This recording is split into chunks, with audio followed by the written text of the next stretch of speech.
담대한 투자 시간으로 이어가 보겠습니다. 요즘 같은 시장을 제대로 보는 이 시선이 정말 중요한데요.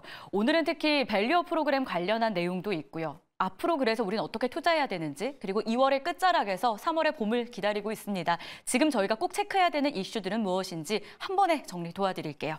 대신증권의 이경민 부장 모셨습니다. 어서 오십시오. 네, 안녕하십니까? 네, 가장 먼저 궁금한 것부터 풀어보겠습니다. 네. 뭐라고 생각하세요? 오늘의 가장 큰 궁금증.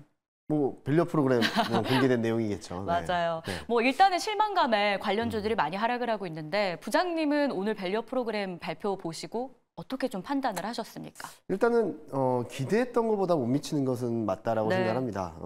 시장의 기대가 좀 앞서갔던 것이 아닌가라는 생각을 하는데요. 그렇기 때문에 저 PBR이라는 종목들이 워낙 급등을 많이 했죠.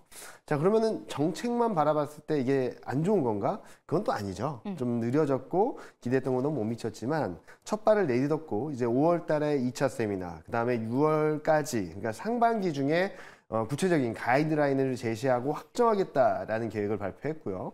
그 외에도 여러 가지 얘기들을 했죠. 일단은 9월까지는 코리아 밸류업 지수라는 것을 공개를 하고 연말까지는 관련된 ETF를 만들고 상장을 하겠다는 것들, 그리고 많은 분들이 관심 많으실 세제 지원안도 올해 안에 마련하겠다라는 얘기들을 해놨거든요.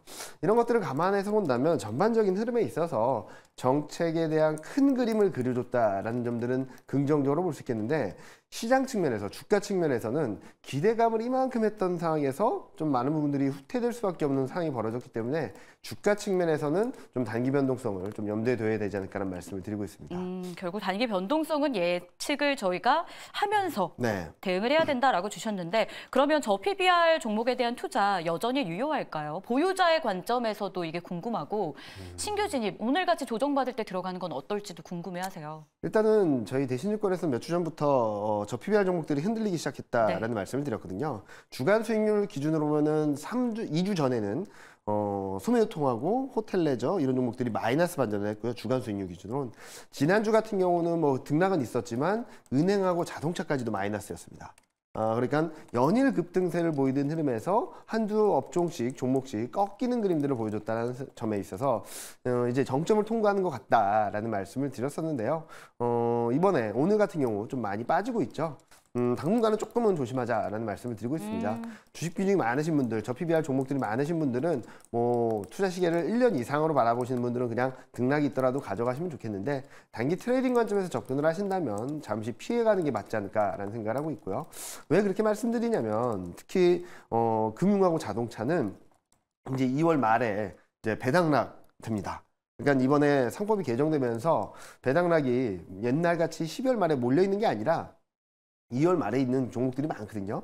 근데 대부분 금융주와 자동차가 여기에 해당되기 때문에 좀 배당락에 따른 매물 소화 과정도 염두에 둘 필요가 있기 때문에 지금은 저 PBR주를 조금 덜어내는 게 맞지 않을까 생각을 하고 있고요. 새롭게 접근하신 분들도 지금은 조금 타이밍을 늦추자라는 말씀을 드리고 싶습니다. 특히 지금 어느 정도 정책들이 이제 몇 달이 지나면서 계속적으로 나오긴 시작할 텐데, 그때까지는 기대치가 높았던 데 따른 현실감에 좀 조정을 받을 수밖에 없다라고 생각하고 있고, 아마 정부 정책도 많은 투자자분들이 기대했던 것보다 좀 늦어진 만큼 서두를 필요는 없다라는 정도로 말씀을 드리고 싶습니다. 알겠습니다. 저희가 좀 천천히 그쪽에 관심이 있어도 방향을 천천히 잡아가는 걸로 조언을 주셨고요. 이번엔 반도체주 점검을 좀 해볼까요? 지난주 반도체를 이끈 건 사실상 엔비디아였고요. 엔비디아가 주말 사이에 또 장중 한때 엄청난 기록을 또 세우잖아요. 2조 달러. CNBC는요, 엔비디아 수혜주로 삼성전자, SK 하이닉스를 선정합니다. 부장님 생각은 어떠십니까?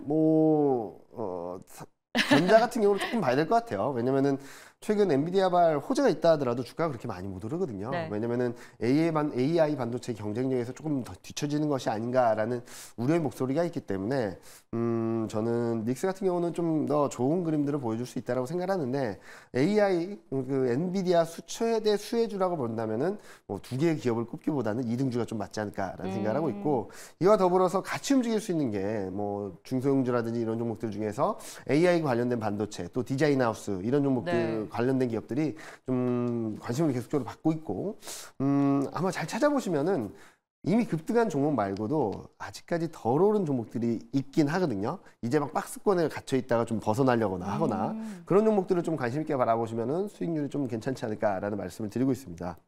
지금 표정에서 네. 그 기업이 뭔지 떠올리시면서 네? 지금 말씀을 살짝 주신 것 같았는데 최근 며칠 동안 많이 오르긴 했어요. 네. 근데 아마 잘 찾아보시면 많이 나올 겁니다. 뭐 알겠습니다. 그리고 여러 가지 테마들에 겹쳐 있는 것들도 한번 관심 있게 바라보시면 좋을 것 같습니다. AI 네. 그리고 디자인하우스 쪽으로 네, 좀 네. 압축해서 힌트를 주셨고요. 그러면 삼성전자, SK하이닉스 어쨌든 CNBC는 수혜주로 꼽은 상황이기 때문에 주가 점검을 안 할 수는 없거든요. 많이들 궁금해하세요. 이 삼성전자와 SK하이닉스 상반된 흐름을 네. 보였잖아요. 네. 엔비디아 실적 발표 이후에 네. 오늘만 하더라도 삼성은 하락하고 SK하이닉스는 뭐 급등까지는 아니지만 그래도 빨간불을 계속 네. 유지하고 있거든요. 이에 대해서는 이 상극인 상황 어떻게 판단하세요? 일단은 AI 반도체 모멘텀이 들어오게 되면은 닉스가 계속 움직일 겁니다. 네. 이제 전자가 어떻게 움직일까라는 것들에 있어서는 한국 전반적인 환경이 좀 바뀌어야 되지 않나 생각을 하고 있어요. 전자가 눌려있던 이유는 AI 반도체에 대한 수혜가 약하다? 아니면은 그 이슈에서 좀 멀어져 있다라는 것도 있겠지만, 한국 대표주자지 않습니까? 그렇기 때문에 한국 증시에 대한 불안감들이 있으면 좀 잘 못 움직이거든요. 대표적인 케이스가 최근 미국 채권금리가 4.3을 넘어섰었죠. 네. 채권금리가 오르면은 뭐 성장주에 대한 부담도 있겠지만 외국인 선물 매매가 좀 불안정해집니다. 그런 것들이 좀 영향을 줬다라고 생각하고 있고, 그래서 이번 주 29일 날 PC 물가가 발표되게 되는데 그 물가가 어느 정도 레벨 다운되는 그림들을 보여주게 된다면 아마 전자가 좀 그동안 부진했던 흐름들에서 좀 벗어나는 그림들이 한 번은 나오지 않을까라는 기대를 하고 있습니다. PC 얘기를 해주셨는데 네. 이게 지금 미국 시간 기준으로 29일이고요. 네. 1월 개인 소비 지출이 발표가 되는 거예요. 이 발표가 또 시장에 어떤 영향을 미칠지 저희가 미리 좀 점검하고 체크해내야 될 부분들이 있을까요? 일단은 컨센서스 기준으로는 네. 블룸버그 기준으로 2.4 PC가요. 그리고 코어 PC가 2.8. 그리고 클리브랜드 연은에서 발표하는 물가 기준으로는 헤드라인 PC는 2.3 몇. 그리고 코어 PC는 2.7 몇. 그러니까 12월이 PC가 2.6이고 코어 PC가 2.9였거든요. 여튼 떨어집니다. 둔화됩니다. 근데 여기서 중요한 거는 헤드라인 PC가 2%대 초반으로 간다는 거예요. 2.3이든 2.4든. 자, 그러면은 연준이 제시한, 미국 중앙은행이 제시한 물가 목표치는 2%. 2%에 가까워지고 있다라는 그림들이 좀 시장에서는 조금은 안정적인 그림들. 단적인 예를 들어드리면은 최근, CPI가 워낙 높게 나왔죠. 네. 그리고 PPI도 높게 나왔고, 고용지표도 잘 나오고. 그러니까, 최근 금리 인하에 대한 기대가 빠르게 후퇴하면서 지금 시장 전망을 보면은 6월 달에 금리 인하 시작해서 3번 금리 인하한다는 겁니다. 네. 작년 12월 말에는 어떤 정도였냐면 1월 달에 금리 인하 시작해서 175bp 7번 금리 인하한다는 맞아요. 기대감이 지금은 6월 금리 인하 시작 3번 금리 인하거든요. 연준의 컨센서스하고 똑같이 점도표랑 똑같이 맞춰진 거죠. 자, 그러면은 지금부터 나쁜 그림이 나온다라고 해서 금리 인하 기대가 더 후퇴할까요? 연준의 점도표가 맞춰져 있다는 측면에서 금리 인하가 기대가 후퇴하기보다는 작은 변화에도 금리 인하 기대를 조금씩 다시 살려나갈 수 있는 기대가 들어올 것 같다고 생각하고 있어요. 그러면은 4.3까지 갔던 채권금리가 좀 꺾이는 그림들을 보여주면서 시장에는 조금은 훈풍이 불지 않을까라는 생각을 하고 있는 부분이니까 단기적인 등락이 있다 하더라도 이번 주 초중반까지 단기적인 등락이 있다 하더라도 시장이 무너지는 그림까지 나오기보다는 주 후반부 그리고 3월 초중반을 가면서 조금은 더 올라갈 수 있는 그림을 만들어줄 수 있는 첫 번째 단추가 되지 않을까라는 생각을 하고 있습니다. 그러면 2%에 진입을 한다면 통화정책 기대도 되살아날 수 있다. 이렇게 지금 정리를 해주시는 건가요? 뭐 그럴 가능성은 충분히 있다라는 네. 말씀을 드리는 거죠. 지금 보면은 5월 달도 금리 동결 확률이 50% 넘어섰어요. 그리고 6월 달에 금리 인하 확률이 높긴 한데 금리 동결 확률도 30%대예요. 제가 생각하기에는 최근 금리 인하 기대 후퇴하는 속도가 굉장히 빨랐고 네. 조금 과하지 않았나? 라는 생각을 하거든요. 그래서 물가가 예상보다 높게만 안 나온다면 크게 높은 수준이 아니라면 물가가 계속 떨어지고 있다는 그림을 보여주게 되고 2% 초반에 가까워지고 있다는 그림이 나오게 되면 시장에서는 다시금 5월 금리 인하 가능성을 조금씩 되살려가면서 채권금리 안정, 달러 안정 그런 부분들이 한국 증시에는 좀 우호적인 분위기를 만들어줄 수 있는 그런 그림이 만들어줄 수 있다고 생각하고 있습니다. 개인 소비 지출을 통해서 저희가 증시 힌트를 좀 찾아봤는데요. 네. 한 가지 언급을 더 해주신 부분이 미국의 채권금리 안정이었어요. 이게 또 시장에 시장에 미칠 영향이 크지 않습니까? 네. 여기에 플러스로 글로벌 요인 중 하나가 중국에 대한 우려감이었는데 여기서도 안정감을 좀 찾고 있는 게 중국 대출 우대금리가 인하되지 않았습니까? 국내 수혜 업종을 찾아본다면 있을까요? 일단은 중국, 미국, 뭐 금리의 부분에 있어서는 조금씩 안정세를 보이고 있고, 이보다 더 중요한 것은 중국은 정책 기대를 계속적으로 사고 있죠. 양회도 3월 초에 하는 거고.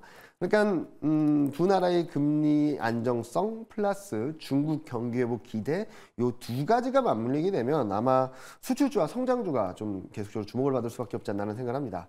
2월 29일 PCE 말씀드렸는데 3월 1일 날 수출 데이터가 나오거든요.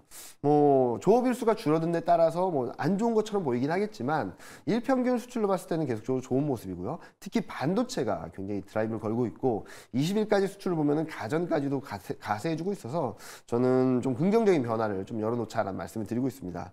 특히 반도체, 인터넷, 제약바이오 같은 경우는 4분기 실적 시즌 마무리되면서 12개월 선행 EPS가 다시금 상승 추세를 보이고 있고 외국인 수급도 계속적으로 들어오고 있습니다. 그리고 많이들 관심 있어 하실 2차 전지도 저는 트레이딩 관점에서 접근은 가능하다고 생각하는데요. 실적이 좋아지냐 그런 것들은 좀 봐야 됩니다. 그렇지만 4분기 실적 시즌 지나면서 실적 불확실성이 좀 다소 진정되고, 그리고 지난주부터는 이상하게 외국인이 조금씩 사고 있습니다. 그런 것들을 봤을 때는 단기 가격 메리트에 따른 반등 시도, 뭐 종목별로 보셨을 때 좀 많이 밀렸던 종목들은 200일 이동평균선까지 반등 시도는 좀 열어놓고 바라보셔도 좋을 것 같다는 말씀 드리고 있습니다. 좋습니다. 자, 이제 이 대담도 끝을 향해서 가고 있는데요. 한 가지 좀 궁금한 게 있어서 추가로 좀 여쭤보고 싶은 게, 앞서서 저희가 반도체 이야기하면서 삼성, SK 하이닉스 그리고 또 엔비디아 얘기까지 했는데 M7 하나를 제가 추가로 궁금증이 생기더라고요. M7이라고 하면 저희가 흔히 뭐 마이크로소프트, 아마존, 알파벳, 메타 등등이 있잖아요. 이들 기업의 이 빅테크 기업들에 대해서는 어떻게 봐야 돼요? 일단은 M7이라고는 하지만 그 안에서 뭐 반도체, 전기차 여러 가지 흐름들이 있어요. 일단은 실적이 올라오는 업종들은 반도체하고 마이크로소프트 뭐 이 정도고, 테슬라는 지금 올해까지 실적이 좀 슬로해지다가 내년에 턴한다라고 하는데 아직까지 거기에 대한 확신이 없고요. 그리고 애플도 실적이 지지부진한 흐름들이고, 그러니까 지금 잘 가는 종목들은 그 이유가 있었던 것이 아닌가. 그냥 비싸다라고는 하지만 밸류에이션적인 측면에서는 비싸지 않거든요. 단적인 예로 엔비디아 23년 초에 PER이 60배였습니다. 그게 20배까지 떨어졌다가 최근 급등을 해서 30배거든요.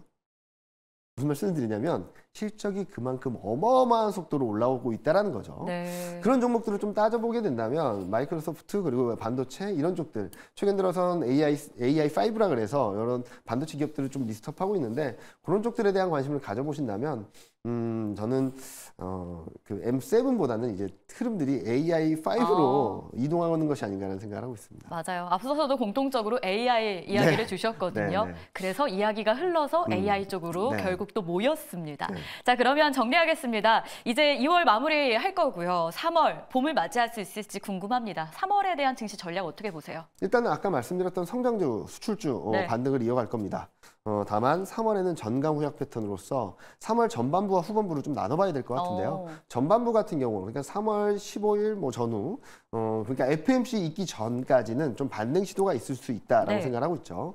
무엇보다도 물가 안정, 그리고 수출, 그리고 중국 경기 회복 기대, 이 세 가지 팩터가 수출주와 성장주를 좀 끌어당기면서 코스피 2750 돌파 시도가 가능하지 않을까라는 생각을 합니다. 다만 후반부는 왜 걱정을 해야 되냐? 일단은 3월 18일 중국 실물지표가 발표되는데요.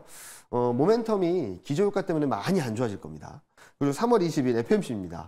여기서 점도표가 어떻게 변화될지, 점도표가 아니다 하더라도 그 안에서 연준위원들 분포도가 어떻게 변화될지에 따라서 해석이 되게 분분할 겁니다.